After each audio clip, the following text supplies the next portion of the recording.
Welcome to How to Paint Trees Using Holbein Watercolours, step by step. The first thing I would really encourage you to do is to do a quick thumbnail sketch. It should only take 5 to 10 minutes.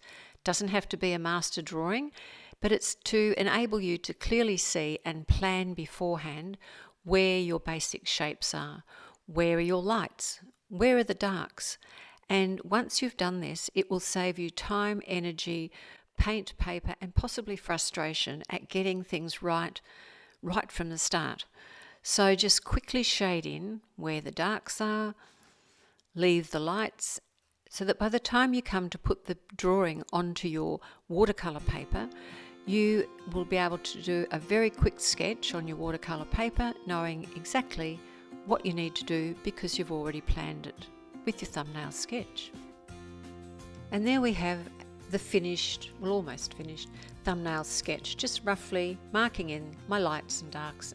I'm starting to paint the trunk of the largest tree just with water. So if you do this, it's called painting wet in wet, and if your paper's wet enough, the paint will just flow down the paper. I've got my board on quite an angle. I've propped it up on a big roll of kitchen paper, so that paint is able to just flow freely down the paper. Great way to paint trees. You might only want to paint one tree, or you might want to paint a whole forest of trees this way. Fabulous fun. Give it a try. The thing I love about this is you get the most wonderful colour combinations and textures forming when you let your paint just do its thing, and just have the confidence to let it go and see what happens. And you can sometimes be quite amazed at how it mixes, the beautiful combinations you get. It's great fun.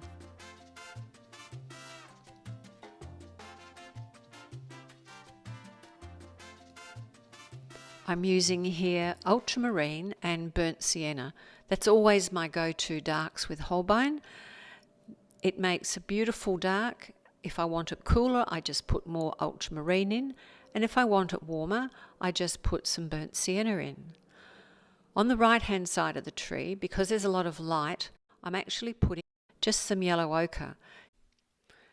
And just by touching some burnt sienna into that ultramarine, you can get a variation of the tone of that branch and also the temperature. It'll be warm and cool and light and dark. And see how all those colours are merging on that page.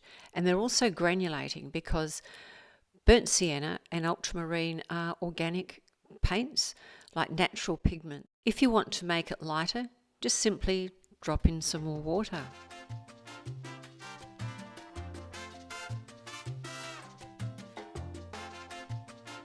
The next tree is exactly the same, and just wet the whole trunk where you want the paint to go. So just running my brush loaded with water, you can see how that paint will just pour beautifully down the paper, and you've got all these exciting, wonderful pigments mixing together, producing wonderful marks. It's great fun. Just be aware, keep the base of your trees as they disappear into that foliage soft. Don't let them dry into horrible hard edges, or you'll never be able to put the foliage over the top of the base of the trees in a convincing manner. So if you do need to lift off the pigment, if it's come too far down and it's looking very strong, just push your brush back up the tree trunk, and it will soften the base of that tree so that you can easily put the foliage over that when it's time. I like to keep my trunks varied in temperature, so I'm using burnt sienna with a little bit of ultramarine, or ultramarine with a little bit of burnt sienna. Just keep it mixed up with the temperature and the tones, and it will make for more interesting trees, and it's a lot of fun to do. Loads of water, and let those colours mix on the paper, and you can get some very surprising results that look great.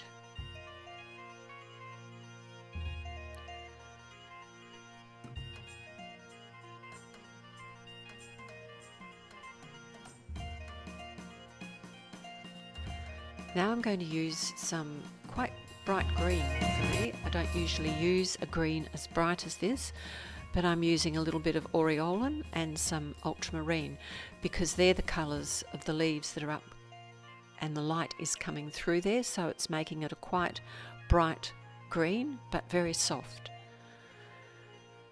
So in parts there I've gone right across the trunk of the trees because the trunks are now dry.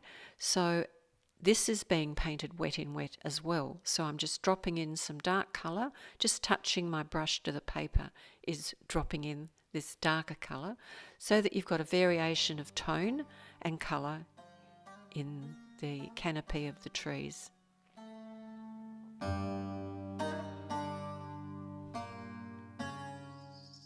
And just dropping in some darker green as well, so I've got 2 tones of green and now a bit of splatter, just water to get a little bit of light sparkle back into those leaves. Here I'd like to replicate that look of warmth in the background, so again it's just yellow ochre, very pale, just touching my brush to the paper there and not making it too dark. Soften the top of that pigment so that you don't have a harsh line going across your paper from the vegetation. And then as I come down the paper, I'm going to referring back to our thumbnail sketch and also to the image in the inset there, you can see how the temperature of that vegetation changes to a much cooler and darker green. You can just use your image for inspiration, or you might want to change the colours completely. So I've put in here some grey, which I've made from Cobalt Blue and Mars Violet. I love that lovely soft mauve look that you get, lovely warm shadows. A little bit of the same shadow colour up in the foliage of the trees, just flick it in.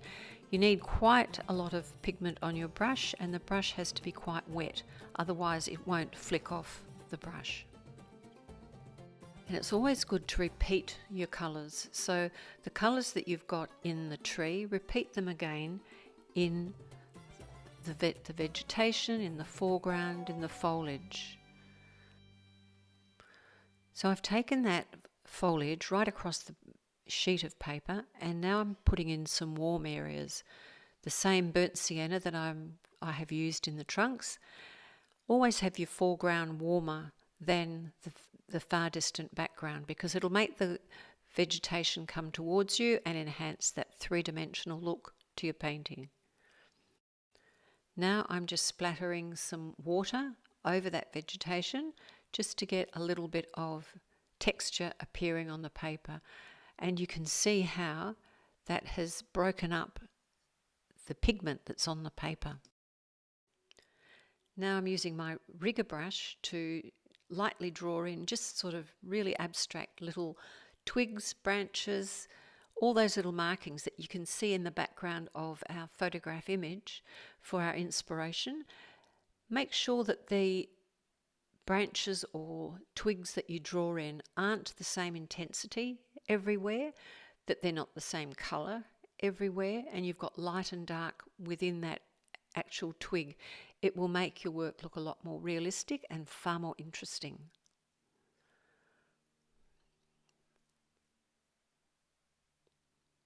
It's still quite damp on the paper. It's really a little bit too wet for the twigs to work properly, but it is giving me some look of what I want to have in the background, in the middle distance.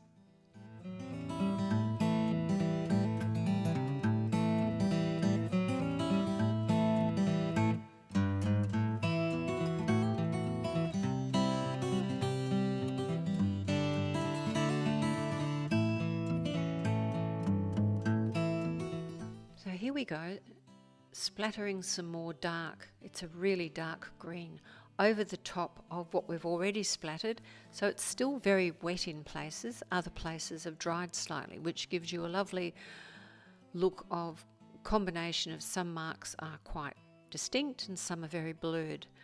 So it's a great way to do your foreground imaging in your painting. Maybe it's the spring flowers forming. If you can do that if you want to put some brighter colours in later, which we will do. Here I'm going to use some Cad Yellow Orange Deep, and that will go over the top of even the dark colours and show up quite well.